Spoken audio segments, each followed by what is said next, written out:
तर आपण आता ही थेट दादरमधल्या शिवाजी पार्क इथल्या शिवतीर्थावरची ही दृश्य पाहतोय। गुढी उभारली जाते राज ठाकरे यांच्या निवासस्थानी। दरवर्षी पारंपरिक पद्धतीनं ही गुढी उभारली जाते आणि त्यानंतर गोड वाटलं जातं। राज ठाकरे यांचा हा थेट आपण गुढीपाडव्याचा सण साजरा करत असताना गुढी उभारतानाचा ही दृश्य आपण पाहतोय।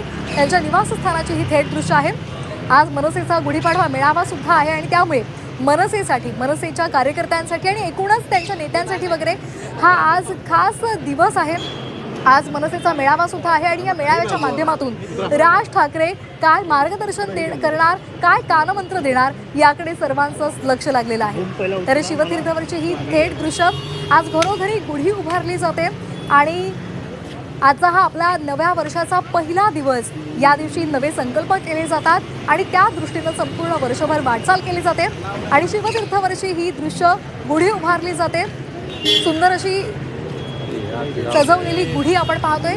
शिवतीर्थावरची ही थेट दृश्य तर सातत्यानं मराठी माणसांसाठी, मराठी भाषेसाठी मनसे सातत्यानं लढा देत आहे आणि आज मराठी नववर्ष, हिंदू नववर्ष आहे आणि या निमित्तानं आज मनसेचा मेळावा सुद्धा पार पडणार आहे आणि या मेळाव्यातून राज ठाकरे आपल्या कार्यकर्त्यांना, आपल्या संपूर्ण पदाधिकाऱ्यांना काय मार्गदर्शन करतात, काय कानमंत्र देतात हे पाहणं महत्त्वाचं ठरणार आहे।